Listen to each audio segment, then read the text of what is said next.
Mi padre siempre decía haz caso como si fuera ley. Un día me ordenó darle mi dinero a mi hermano, lo hice. Pero cuando mi hermano lo perdió todo, vinieron a exigirme todos mis ahorros para salvar a la familia. Solo dije, haz caso, papá, y aprende a perder, idiota. Mi papá siempre fue el tipo de hombre que pensaba que tener hijos era lo mismo que tener empleados sin sueldo. Todo se hacía a su manera, sin discusión. Si decía que algo era blanco, aunque fuera negro, uno tenía que asentir y callarse. De niño me acostumbré a escuchar esa frase suya como si fuera una orden militar, haz caso. No importaba si tenía sentido o no, si era justo o no, si me perjudicaba o no. En esa casa, hacer caso era ley. Mi mamá nunca se metía, decía que no valía la pena hacerlo enojar. Mi hermano mayor, en cambio, era su orgullo. Hablaban de todo, tomaban cerveza juntos, se iban a pescar y volvían riéndose como si vivieran en otro mundo. Mi hermana menor era la princesa, la que no podía levantar ni un dedo porque las niñas no deben cansarse. Yo era el del medio, el que servía para todo lo que los otros no querían hacer. A los 19 empecé a trabajar en un taller mecánico, nada glamuroso, pero era un trabajo honesto. Aprendí rápido, el jefe confiaba en mí y, por primera vez, tenía mi propio dinero. Me levantaba temprano, hacía mis horas y ahorraba cada centavo porque mi plan era simple, juntar lo suficiente para poder irme. Quería alquilar un lugar pequeño, no me importaba que fuera feo o chico, solo quería cerrar una puerta y saber que detrás de ella no estaba él gritándome órdenes. En un par de años ya tenía más de $15,000 guardados, todo en una cuenta a mi nombre. No lo decía en voz alta porque sabía que en mi casa el dinero de uno terminaba siendo dinero de la familia. El problema empezó cuando mi hermano decidió que quería ser emprendedor. Decía que tenía un amigo con un negocio de camiones y que si invertía, en unos meses ganaría el doble. Mi papá estaba fascinado, hablaba de oportunidades y de cómo los hombres que se arriesgan son los que triunfan. Un día me llamó al comedor y me dijo que mi hermano necesitaba mi ayuda, que debía prestarle el dinero. Me negué. Le dije que ese era mi esfuerzo, que yo había trabajado cada hora para eso y que no pensaba regalarlo. Mi papá se puso rojo del coraje y me gritó que la familia estaba antes que todo, que si yo no ayudaba a mi hermano, era un egoísta y un desagradecido. Le respondí que ayudar no era lo mismo que ser su salvavidas cada vez que él la cagaba. Me pegó un puñetazo en la mesa y dijo que si quería seguir viviendo bajo su techo tenía que obedecer. Esa noche no dormí. Me dio miedo quedarme sin lugar donde ir, miedo a que me echara, miedo a volver a empezar desde cero. Al final, fui al banco y le transferí todo el dinero a mi hermano. Ni siquiera me dio las gracias, solo dijo que me iba a pagar en unos meses, que era una inversión segura. Mi papá estaba feliz, me dio una palmada en el hombro y dijo que había hecho lo correcto, que así se comporta un hombre de familia. En ese momento sentí que algo dentro de mí se rompía, como si una parte de mí supiera que nunca más iba a recuperar ese dinero ni el respeto que me quedaba por ellos. Pasaron los meses y, sorpresa, el negocio se fue al carajo. Mi hermano no solo perdió el dinero, también quedó endeudado. Cuando mi papá se enteró, en lugar de enojarse con él, me culpó a mí por no haberlo guiado mejor. Dijo que si yo hubiera estado más pendiente, tal vez no habría fallado. Me gritó que los hombres de verdad apoyan hasta el final y que yo no servía para nada más que para quejarme. Fue el día que entendí que, sin importar lo que hiciera, siempre iba a ser el malo. No me quedé quieto. Seguí trabajando, juntando lo poco que podía. No hablaba con ellos más de lo necesario. A veces mi mamá intentaba convencerme de que las cosas se arreglarían, pero en esa casa nada cambiaba. Mi papá y mi hermano seguían con su misma actitud de que el mundo les debía algo. Yo, en cambio, empecé a hacer planes. Abrí otra cuenta, lejos de su alcance, y empecé a guardar cada centavo como si fuera mi salvavidas. Hace unas semanas, me llamaron otra vez. Mi papá con su tono de siempre, diciendo que mi hermano estaba en problemas, que necesitaba dinero para pagar unas deudas y que debía apoyarlo otra vez. Dijo que la familia está por encima del orgullo. Le contesté que ya no tenía dinero. Mintiendo, claro. Entonces me dijo que estaba decepcionado, que me había criado para ser un hombre, no un rencoroso. Me reí. No pude evitarlo. Le respondí que él siempre decía haz caso, que esa era su regla sagrada, así que ahora le tocaba a él hacer caso a la vida y aprender a perder. Luego colgué. No sé si lo que hice estuvo bien. A veces me entra la culpa, sobre todo por mi mamá.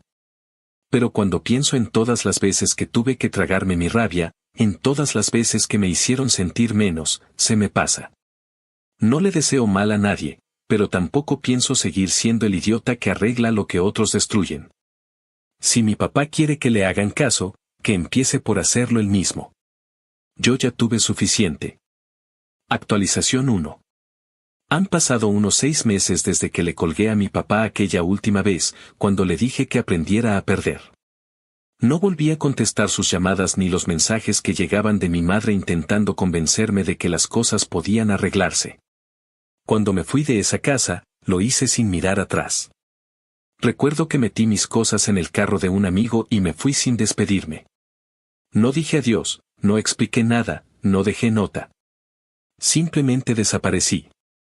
Sabía que si me quedaba un día más, iba a volver a caer en esa trampa emocional de sentirme responsable de todos, de ceder para mantener la paz, aunque esa paz siempre fuera a costa mía. Me instalé en otro estado, en un pequeño apartamento que encontré cerca del nuevo taller donde me contrataron. No era gran cosa, pero me bastaba. Tenía un colchón inflable, una cafetera y un televisor viejo que alguien había dejado en la basura del edificio. Por primera vez en mi vida, me despertaba sin miedo a que alguien golpeara la puerta para gritarme algo o exigirme algo. El trabajo en el nuevo taller era más pesado, pero el ambiente era diferente. Nadie me trataba como si me debiera la vida, nadie me hablaba con ese tono de autoridad que usaba mi padre. Solo éramos tipos arreglando autos y ganando el pan diario. Me adapté rápido. No soy una persona que hable mucho, así que los demás asumieron que era callado, y eso me vino bien. Con el tiempo, uno de mis compañeros me ofreció mudarme a una habitación en su casa para dividir gastos. Era un tipo mayor, buena gente, y me ayudó bastante cuando tuve que registrar el carro y arreglar los papeles. Empecé a sentir algo parecido a estabilidad. Los primeros meses no hablé con nadie de mi familia. No porque quisiera castigarlos, sino porque necesitaba silencio. Pero mi madre no aguantó mucho. Empezó con mensajes suaves, cosas como solo quiero saber si estás bien o tu padre está más tranquilo, podrías llamarlo. Yo los ignoraba. Luego vinieron las llamadas llorando, diciéndome que mi hermano la estaba pasando mal, que necesitaba ayuda, que la familia me necesitaba. Esa frase me daba una mezcla de asco y cansancio. La familia te necesita era el código que mi papá siempre usaba para justificar cualquier abuso, cualquier decisión que me jodiera. Era su manera de hacerme sentir egoísta si no obedecía. Un día mi madre me dijo entre lágrimas que mi hermano estaba a punto de perder el carro porque no había podido pagar los préstamos. Me quedé callado unos segundos y luego le pregunté de qué carro hablaba. Me dijo el modelo, y ahí se me subió la sangre a la cabeza. Ese cabrón había comprado un carro nuevo hacía 2 meses, después de decir que estaba en la ruina. Lo supe porque un amigo en común lo había visto presumirlo en redes. Cuando mi madre terminó de hablar, le respondí que si estaba tan mal, que vendiera el pinche carro, que así podía pagar sus deudas. Ella se quedó callada y luego me dijo que no era tan simple, que él necesitaba el carro para buscar oportunidades. Le dije que yo también necesitaba mis ahorros cuando él los quemó en sus apuestas, y eso no pareció importarles en su momento.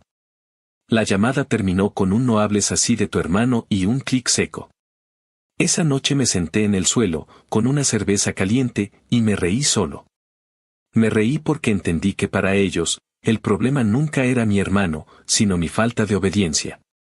Mi madre siempre decía que yo era rencoroso, pero lo único que hice fue aprender de sus errores. Me pasé media vida cediendo, agachando la cabeza, aguantando insultos y humillaciones solo para que no me señalaran como el problema. Y cuando finalmente decidí poner un límite, ahora resulta que soy el enemigo. Con el tiempo dejé de sentir culpa. No fue de un día para otro, pero el trabajo me ayudó. Empecé a levantarme temprano sin esa sensación de tener una soga en el cuello. Ahorraba de nuevo, pero no con el mismo miedo de antes. Ahora lo hacía para mí, no para sobrevivir ni para complacer a nadie. En el taller, el jefe me ofreció aprender más sobre diagnósticos electrónicos y me pagó un curso corto.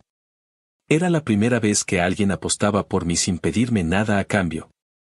Cuando terminé el curso, me dio un aumento pequeño, pero simbólico. Fue como si, por fin, alguien reconociera mi esfuerzo sin condiciones. A veces pensaba en mi hermano y en cómo seguramente seguiría buscando a quien culpar. No sentía odio, solo un desprecio cansado. Era el tipo de persona que se hunde y arrastra a todos los que puede en el proceso. Lo peor es que mi padre lo alentaba. Siempre decía que el muchacho solo necesita una oportunidad más. Para mi padre, los errores de mi hermano eran cosas que pasan, pero mis errores eran fracasos imperdonables. Una tarde, mientras cambiaba el aceite de una camioneta, mi teléfono vibró con un número desconocido. Lo ignoré. Al terminar el trabajo, vi que había dejado un mensaje de voz. Era mi madre.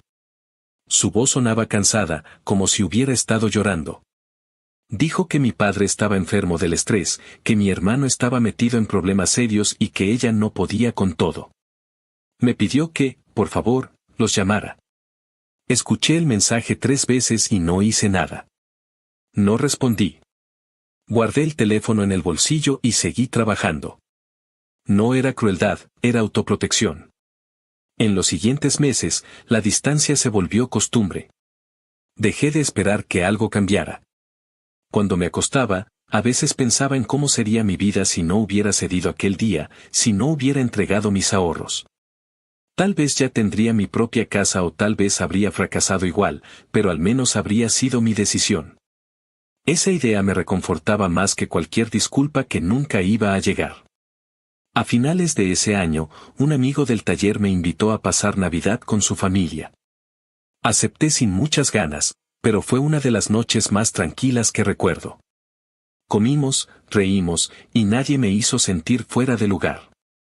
Me preguntaron por mi familia y dije simplemente que estábamos distanciados. Nadie insistió. Me di cuenta de que la gente normal no necesita hurgar en tus heridas para validarte. A veces sueño con mi padre gritándome, con su voz tronando en la cocina mientras yo bajo la cabeza. Pero despierto y no hay nadie. Y eso, aunque suene triste, me da paz. Mi madre sigue intentando contactarme, cada vez menos. Creo que poco a poco se resigna. Sabe que no voy a volver a ser el hijo obediente que sacrifica todo por mantener la farsa.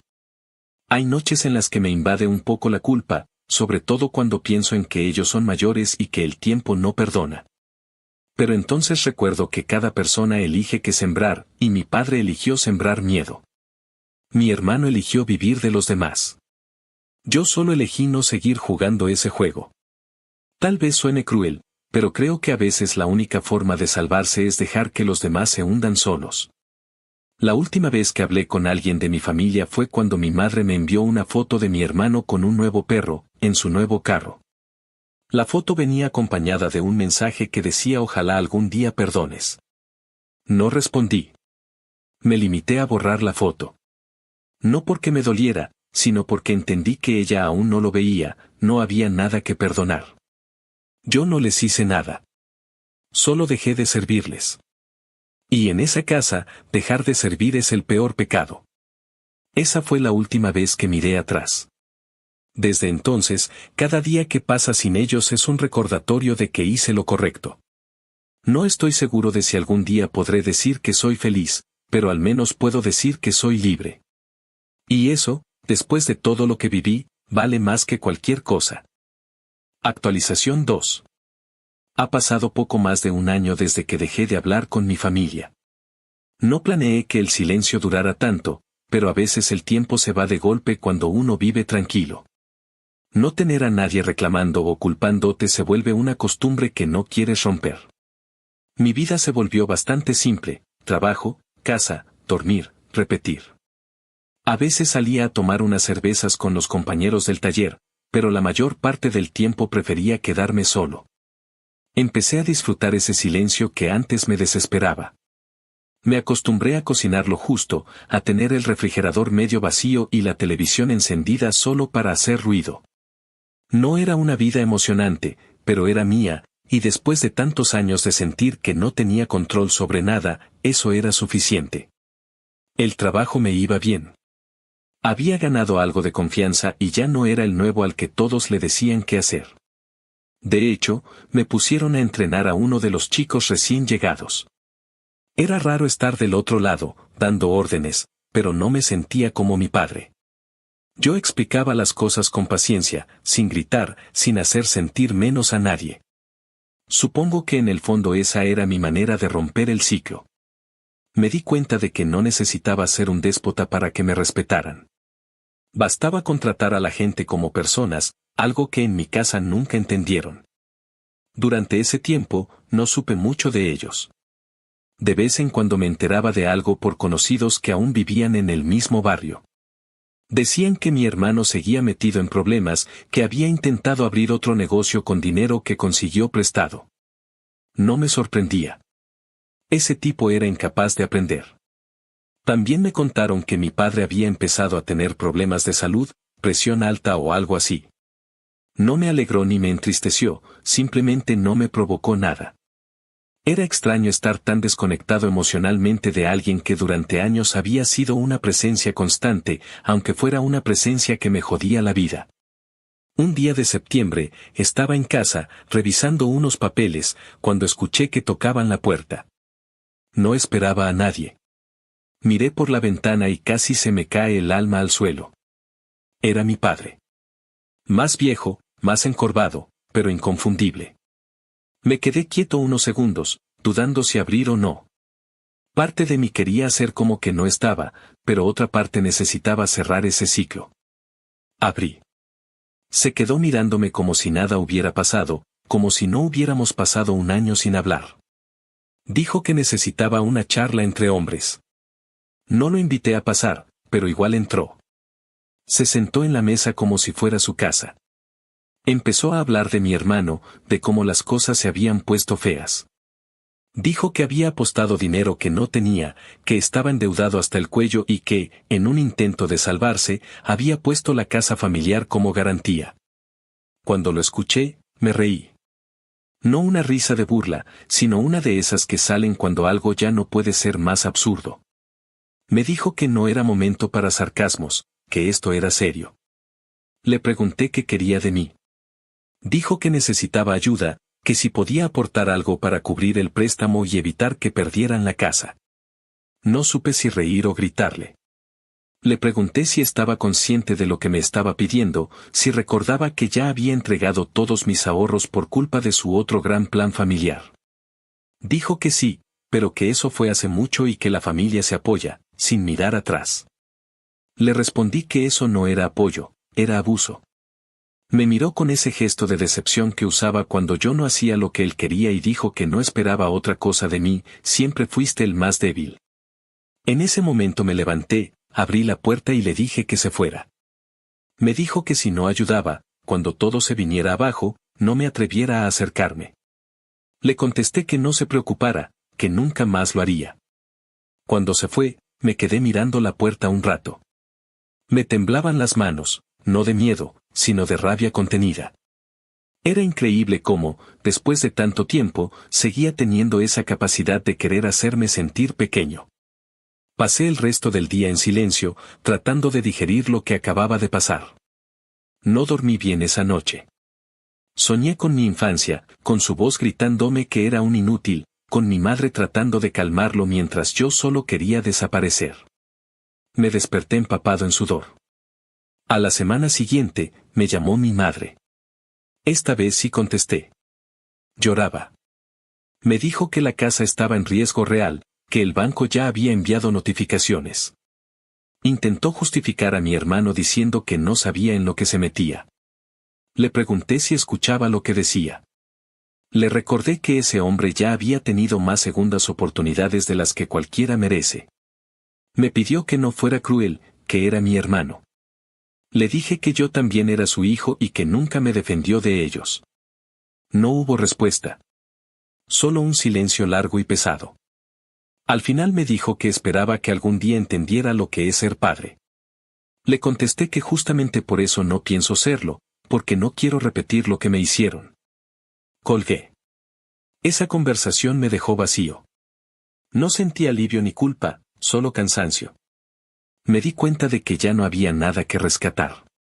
Ellos siempre iban a verme como el que debía sacrificarse, sin importar cuántas veces me hundieran con ellos. Decidí que no volvería a contestarles. Bloqueé los números, cambié de teléfono y seguí con mi vida. Meses después, supe por un vecino que efectivamente perdieron la casa. Que el banco la remató y que tuvieron que mudarse con unos familiares.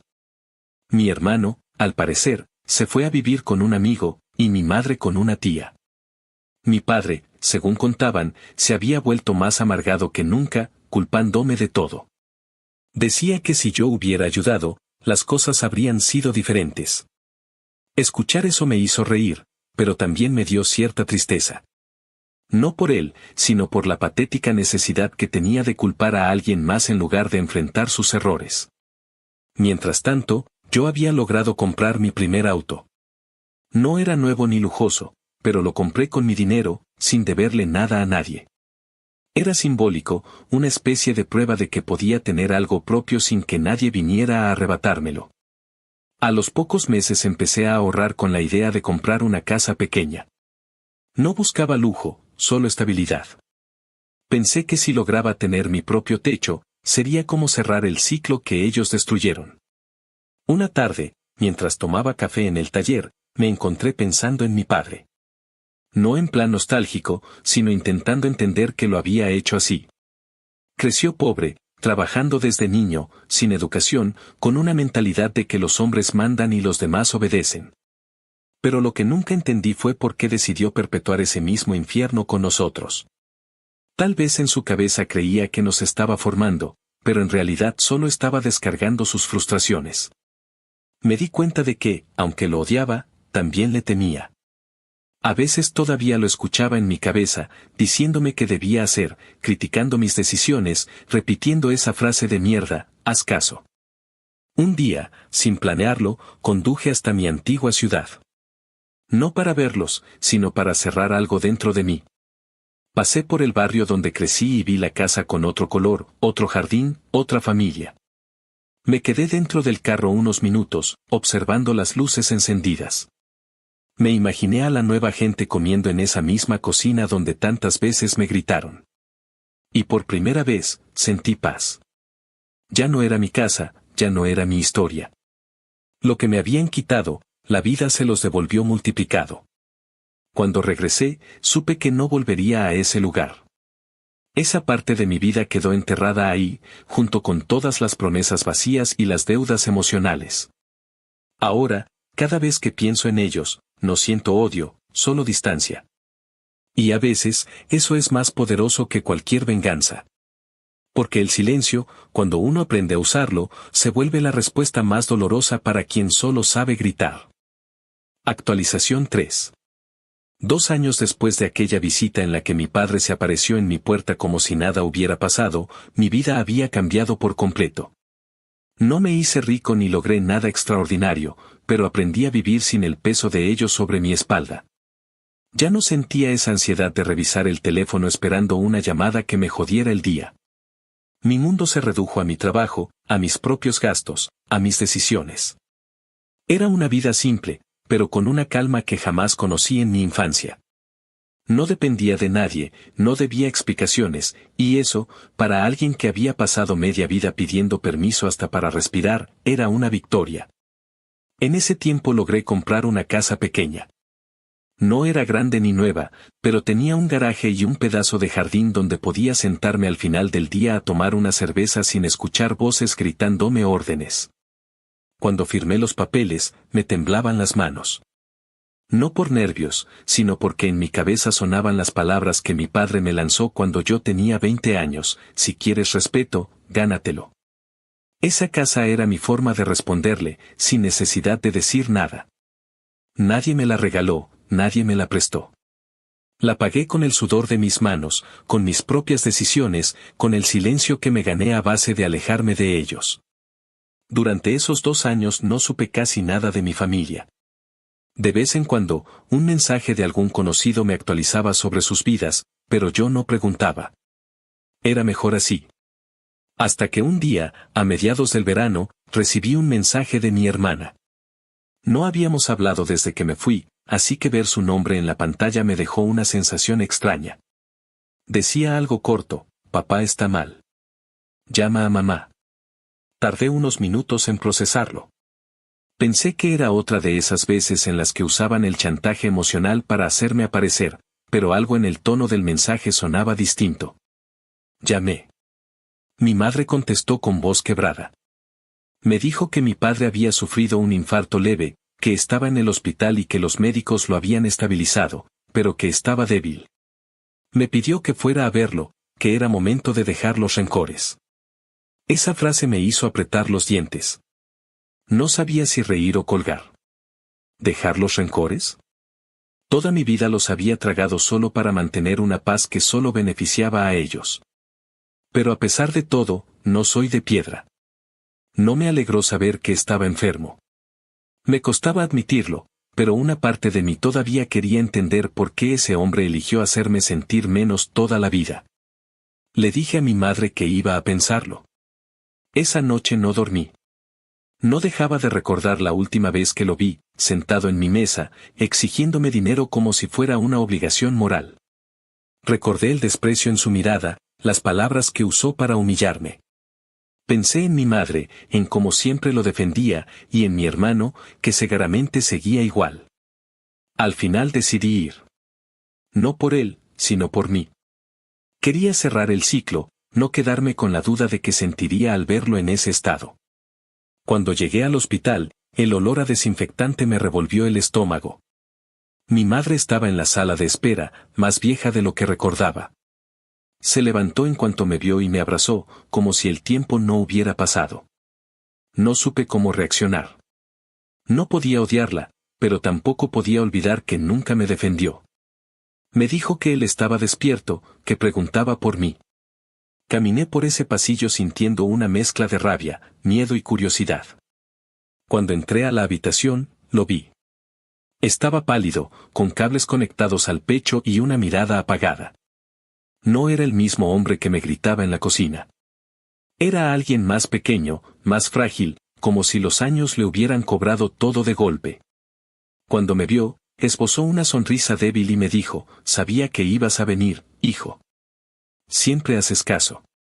Esa frase me cayó como un balde de agua fría. Después de todo lo que pasó, todavía creía que yo era el mismo idiota obediente de siempre. Le respondí con calma que sí, que esta vez había hecho caso, pero a mí mismo. No dijo nada. Solo se quedó mirándome, como si intentara entender lo que quise decir. La conversación fue breve. Me preguntó cómo estaba, si tenía trabajo, si vivía bien. Le contesté con monosílabos. En ningún momento pidió perdón, ni mencionó nada del pasado. Era como si todo lo que nos habíamos dicho nunca hubiera existido. Después de unos minutos, me dijo que se sentía cansado y cerró los ojos. Salí de la habitación sin mirar atrás. Mi madre me alcanzó en el pasillo y me dijo que él estaba muy arrepentido, que hablaba de mí más seguido de lo que imaginaba. No supe si creerle. Tal vez lo hacía para sentirse menos culpable, o tal vez realmente le dolía haber perdido el control sobre su familia. Le dije que me avisara si pasaba algo grave y me fui. Conducir de vuelta fue extraño. No lloré, no sentí alivio ni culpa. Solo silencio. 2 semanas después, mi hermana me llamó otra vez. Mi padre había muerto. Un segundo infarto. No sé por qué, pero la noticia me cayó como un golpe seco. No lloré, pero me quedé quieto, mirando al vacío. No lo odiaba, pero tampoco lo amaba. Era más una sensación de que algo finalmente había terminado. Como si un peso invisible se hubiera disuelto, dejándome cansado, pero libre. Fui al funeral. No por él, sino por mi madre. Llegué tarde a propósito, para evitar el desfile de familiares hipócritas que seguramente estarían ahí. Cuando entré, vi a mi hermano de pie junto al ataúd, vestido como si fuera el protagonista de una película barata. Hablaba con un tono solemne, diciendo que mi padre había sido un hombre fuerte que dio todo por su familia. Me dieron ganas de gritarle, pero me contuve. Me quedé al fondo, observando. En un momento, mi hermano me vio y se quedó callado. Me miró con esa mezcla de desprecio y miedo que siempre tuvo cuando no podía manipularme. Entonces abrí la boca y hablé. Dije que la unión familiar no sirve de nada cuando uno solo da y los demás se aprovechan. Dije que mi padre me enseñó a obedecer, pero también me enseñó a ver quién manda y quién manipula. Dije que él siempre exigió respeto, pero nunca lo dio. Hubo un silencio incómodo, gente murmurando. Mi madre me pidió que me fuera. Así lo hice. No quise quedarme a ver cómo enterraban a un hombre que en vida me enterró 1000 veces con sus palabras. Después de eso, desaparecí otra vez. No respondí llamadas, no contesté mensajes. Necesitaba procesar todo. Durante semanas, estuve en una especie de limbo emocional. Me costaba aceptar que ese capítulo realmente se había cerrado. A veces me sorprendía pensando en cosas que quería haberle dicho, en disculpas que nunca llegaron, en abrazos que nunca existieron. Pero después, recordaba la verdad, ese hombre nunca habría cambiado. Su forma de amar era el control, su manera de educar era el miedo. Y yo ya no era ese niño que hacía caso sin entender por qué. Hoy, cuando pienso en todo lo que pasó, no siento orgullo ni venganza. Siento algo más parecido a una calma triste, como cuando por fin se apaga un ruido constante que te había acompañado toda la vida. No sé si mi padre se arrepintió antes de morir, pero tampoco me importa. Aprendí que hay perdones que uno no necesita escuchar, porque el verdadero cierre no está en lo que el otro diga, sino en el momento en que uno deja de esperar algo que nunca va a llegar. Actualización 4. Habían pasado ya varios meses desde el funeral de mi padre, y aunque el tiempo seguía avanzando como si nada, yo todavía sentía que una parte de mí seguía atascada en ese momento. No por tristeza, ni por arrepentimiento, sino por la forma abrupta en que todo terminó. No hubo cierre real, ni conversación final, ni disculpa, solo ese último intercambio en el hospital, donde él creyó que todavía tenía poder sobre mí. Después del entierro, me alejé de todo lo que tuviera su sombra, incluso de mi hermana y mi madre. No contesté sus llamadas, no respondí a los mensajes que me enviaban con frases vacías sobre cómo la familia debe mantenerse unida. Esa frase me daba náuseas. Era el mismo guión de siempre, solo que ahora sin el protagonista principal. En esos meses me concentré en trabajar más. No por necesidad, sino porque necesitaba tener la cabeza ocupada. El taller había crecido y el dueño me ofreció encargarme de la administración del lugar. Acepté porque confiaba en mí, no porque me viera como un empleado obediente. Era una diferencia enorme y lo supe desde el primer día. En el taller encontré algo que nunca tuve en mi casa: respeto. Nadie gritaba, nadie humillaba a nadie. Si había un problema, se hablaba. Era así de simple. No sabía cuánto había estado anhelando eso hasta que lo tuve. Pasaron unos 6 meses desde la muerte de mi padre cuando mi madre volvió a contactarme. Esta vez no me buscaba para pedirme nada, o al menos eso parecía al principio. Me escribió un mensaje que decía que mi hermana necesitaba verme, que quería hablar. Tardé varios días en decidirme, y cuando finalmente contesté, fue mi hermana la que me llamó. Su voz sonaba diferente, más apagada, como si hubiera envejecido años en poco tiempo. Me dijo que mi madre no estaba bien, que había empezado a tener episodios de ansiedad desde la muerte de papá y que no hablaba con casi nadie. No me lo pidió directamente, pero se notaba que quería que la visitara. Me resistí durante semanas, hasta que una noche, sin pensarlo demasiado, manejé hasta la casa de mi tía donde sabía que vivía mi madre desde que perdieron la casa. La encontré sentada en el porche, con una manta sobre las piernas y una mirada perdida en el aire. Cuando me vio, sonrió débilmente y me dijo que sabía que iba a aparecer tarde o temprano. Me senté a su lado, sin saber qué decir. Hablamos poco. Me contó cosas triviales, cómo estaba la vecindad, lo que cocinaba, y luego, de repente, cambió de tema y dijo que lo extrañaba. No le respondí. No sabía qué decir a eso. Yo no lo extrañaba. Me dolía admitirlo, pero era la verdad. Ella siguió hablando, recordando anécdotas que para ella eran tiernas pero que para mí eran heridas disfrazadas de recuerdos. Cuando mencionó la vez que mi padre me gritó frente a todos porque no obedecí una orden absurda, lo hizo riéndose, como si hubiera sido algo gracioso. En ese momento me di cuenta de que jamás entendería lo que realmente había vivido. Estuve allí un rato, escuchándola. Cuando me levanté para irme, me dijo algo que me dejó pensando por días. Dijo que, a pesar de todo, yo había salido bien, que era fuerte y que tal vez eso se lo debía a él. Esa idea me revolvió el estómago. Le contesté con calma que uno no se hace fuerte por los golpes, sino porque decide no repetirlos. Ella bajó la mirada, y supe que no lo iba a entender. Nos despedimos con un abrazo frío, uno de esos que se dan por obligación más que por afecto. Volví a mi casa con una sensación extraña. No tristeza, pero sí una especie de cansancio moral.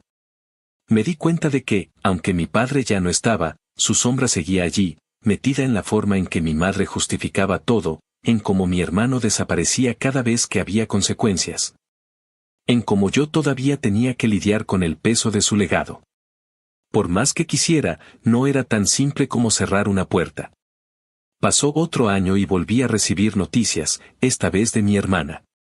Me escribió para decirme que mi madre había sufrido una caída y que estaba en el hospital. Me pidió que fuera a verla. No lo pensé mucho, fui. Cuando llegué, mi madre estaba sentada en la cama, con un vendaje en la pierna y un libro en la mano. Parecía más frágil, más pequeña. Cuando me vio, sonrió y dijo algo que me dejó helado: pensé que no ibas a hacer caso esta vez. Me quedé mirándola en silencio. Esa maldita frase me perseguía. No importaba cuántos años pasaran, siempre terminaba volviendo a lo mismo. Le contesté que ahora solo hacía caso a lo que tenía sentido, no a lo que me destruye. Ella no respondió, solo me tomó la mano. Por un instante, sentí algo parecido a paz. Esa visita marcó un punto de inflexión. No porque se arreglara algo, sino porque entendí que ya no necesitaba que mi madre cambiara. Toda la vida la quise ver diferente, como alguien que en el fondo sabía que las cosas estaban mal, pero nunca tuvo el valor de decirlo. Ahora sabía que eso no iba a pasar. Aceptar eso fue más liberador que cualquier reconciliación. Mi hermano, en cambio, seguía siendo el mismo. Lo veía de lejos, a través de publicaciones o comentarios de conocidos. Había abierto otro negocio que, según decían, tampoco iba bien. A veces mi madre lo defendía, decía que solo tenía mala suerte. Yo me limitaba a escuchar y cambiar de tema. Ya no valía la pena discutir. Lo único que me importaba era mantener la distancia. Un par de meses después, mientras arreglaba un auto en el taller, recibí una llamada de un número desconocido. Era mi hermana, otra vez. Su voz sonaba desesperada. Me dijo que mi madre había tenido otro problema de salud y que estaba hospitalizada, que los médicos no sabían si iba a recuperarse. Fui sin pensarlo. No por obligación, sino porque, a pesar de todo, no quería quedarme con el remordimiento de no estar ahí. Esa noche, mientras estaba junto a su cama, recordé a mi padre, el hospital, las mismas luces frías, el mismo silencio. Mi madre abrió los ojos y me dijo algo que aún me da vueltas en la cabeza: no todos aprendemos a tiempo, hijo. No supe qué contestar. Me quedé callado, sosteniéndole la mano, mientras pensaba en todo lo que esa frase podía significar. Tal vez hablaba de sí misma, tal vez de mi padre, tal vez de mí. Ella se recuperó, pero quedó más débil. Me pidió que la visitara de vez en cuando. Lo hice, no con frecuencia, pero con constancia. Cada vez hablábamos menos del pasado y más del presente. Era como si ambos hubiéramos aceptado que no había nada que perdonar, solo cosas que ya no se podían cambiar. Con el tiempo, empecé a verla como una persona distinta, no como la madre que me falló, sino como alguien que también fue víctima de ese mismo sistema de obediencia ciega que mi padre imponía. No hubo grandes reconciliaciones ni escenas dramáticas, solo silencio, café y conversaciones cortas sobre la vida cotidiana. Y tal vez eso era lo más sano que podía salir de todo aquello. No amor incondicional, sino una paz tranquila entre dos personas que habían sobrevivido al mismo infierno. Mirando hacia atrás, a veces pienso que toda mi vida ha sido un proceso de desaprender. Dejar de creer que obedecer es lo mismo que amar, que ayudar siempre es un deber, que la familia lo justifica todo. Ahora entiendo que hay cosas que se rompen para siempre, y que eso no tiene por qué ser una tragedia. A veces, romper con lo que te hizo daño es la única forma de empezar a vivir de verdad. Mi padre murió creyendo que el mundo se le debía. Mi hermano sigue buscando a quien culpar por su miseria. Mi madre, al menos, aprendió a quedarse en silencio sin defender lo indefendible. Y yo, después de tantos años, aprendí algo que ojalá hubiera entendido antes, que hacer caso no siempre es obedecer a los demás. A veces, es simplemente escucharte a ti mismo y tener el valor de no volver atrás. Actualización final. Han pasado 3 años desde la muerte de mi padre, y aunque el tiempo parece haber puesto cierta distancia entre su voz y mis pensamientos, todavía hay días en que escucho su tono autoritario rebotando en mi cabeza. Como si alguna parte de mí siguiera esperando su aprobación, aunque ya no exista. No es algo constante, ni doloroso como antes, pero es un eco que aparece en los momentos de silencio, cuando estoy solo en casa o cuando una decisión importante me hace dudar. A veces me descubro repitiendo sus palabras para desarmarlas, para demostrarme que ya no tienen poder sobre mí. Me doy cuenta de que sanar no fue un evento, sino un proceso lento, a veces casi imperceptible, en el que he tenido que reconstruirme sin el peso de su sombra. Durante estos 3 años mi vida se ha vuelto más estable. El taller donde trabajo prosperó y ahora soy socio del dueño, que ya me considera más un amigo que un empleado. No fue fácil aceptar ese papel, porque durante mucho tiempo pensé que no merecía tener algo mío. Me había acostumbrado tanto a sentir culpa cada vez que me iba bien, que el éxito me resultaba incómodo. Pero aprendí a permitirlo. Compré mejores herramientas, arreglé mi casa y hasta adopté un perro, algo que siempre quise de niño y que en mi casa jamás habría sido permitido. Le puse el nombre Diesel, porque fue en el taller donde lo encontré escondido bajo un carro viejo. A veces, cuando lo miro dormir, pienso que esa tranquilidad que transmite es algo que yo pasé décadas buscando. No volví a hablar con mi hermano. Supe por mi hermana que sigue dando tumbos entre trabajos mal pagados y proyectos que no van a ningún lado. No siento rencor, pero tampoco lástima. Cada quien elige su propio desastre. Él eligió el suyo y nunca quiso aprender. Mi madre, en cambio, sigue viva, más callada que nunca. La visito una vez al mes, y nuestras charlas se han vuelto una especie de rutina de tregua silenciosa. Hablamos del clima, de comida, de su vecina, de cualquier cosa que no tenga peso. A veces pienso que es su manera de redimirse, de ofrecerme normalidad después de tanto caos. Ya no me pide que hable de mi padre, ni menciona la palabra familia como si fuera una obligación. Hay momentos en que me mira como si quisiera decir algo más, pero se contiene. Tal vez ya entendió que no todo puede repararse, y que en ocasiones el perdón no se pide ni se da, solo se vive con lo que queda. El funeral de mi padre fue el último momento en que estuve en la misma habitación que mi hermano. A veces repaso ese día en mi cabeza, no porque me arrepienta de lo que dije, sino porque me sorprende haber tenido el valor de hacerlo. Cuando lo vi hablando frente al ataúd, intentando construir una versión heroica de ese hombre que nos marcó a todos de formas distintas, sentí que el aire se me llenaba de años de rabia. Y cuando abrí la boca y le dije a todos que la unión familiar no sirve de nada cuando uno solo da y los demás chupan la sangre, no fue un arrebato, fue el cierre de un ciclo. No me importó si me odiaban, si mi madre se avergonzaba o si mi hermana lloraba. Esa fue mi forma de poner un punto final a toda una vida de silencio impuesto. Después de ese día, nadie de la familia extendida me buscó. Supongo que para ellos quedé como el ingrato, el hijo desagradecido que se rebeló contra la autoridad del padre. Lo curioso es que ese papel me sienta bien. Prefiero ser el villano en su historia que el mártir que ellos esperaban. Aprendí que hay personas que solo saben amar si te tienen controlado, y que cuando te liberas de ellos, te conviertes automáticamente en su enemigo. Pero eso no significa que estés mal, solo que por fin estás fuera de su alcance. El tiempo me ha enseñado también a mirar hacia atrás sin tanto enojo. No para justificar lo que viví, sino para entenderlo. Mi padre no era un monstruo por naturaleza, era un hombre roto que nunca quiso reparar lo que lo dañaba. Venía de una generación que confundía respeto con miedo, disciplina con humillación, amor con obediencia. Nunca se permitió ser débil, y por eso terminó convirtiendo su frustración en una forma de poder. Durante años pensé que si yo lograba entenderlo, eso me daría paz, pero no fue así. La paz llegó cuando dejé de buscar sentido en lo que no lo tiene. Algunas personas simplemente eligen el camino del dolor porque no conocen otro, y lo peor que uno puede hacer es seguirlos por lealtad. Hace unos meses, mi hermana me llamó para contarme que mi hermano había tenido un accidente leve. Me preguntó si quería ir a verlo.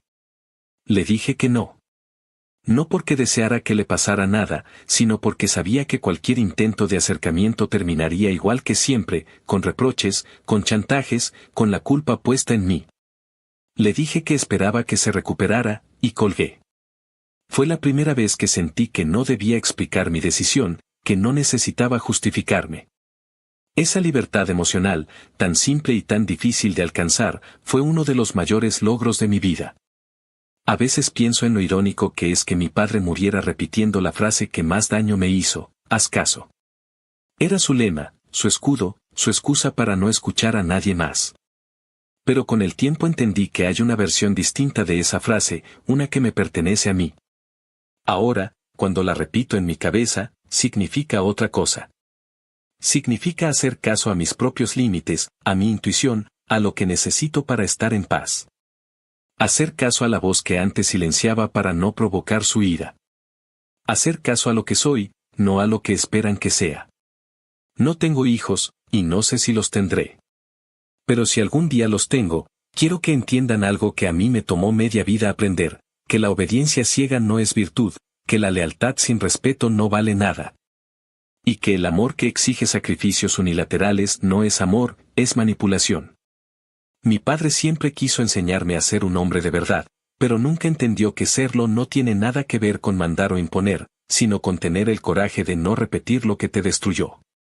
En estos años he aprendido a vivir con los fantasmas sin dejar que me dicten el rumbo. Todavía hay noches en las que pienso en mi infancia y en la versión de mí que solo quería ser visto, pero también hay mañanas en las que me levanto, tomo café en silencio, y siento que ese niño por fin puede descansar. No me interesa el perdón de nadie, ni que mi historia tenga un cierre bonito. No todas las heridas cicatrizan limpias. Algunas quedan ahí, recordándote de dónde vienes y lo mucho que te costó salir. Si algo me ha dejado todo esto es la certeza de que no le debo nada a nadie. Ni disculpas, ni explicaciones, ni sacrificios. Mi padre me enseñó la obediencia, pero sin querer también me enseñó lo que pasa cuando uno se arrodilla toda la vida, que terminas olvidando cómo caminar.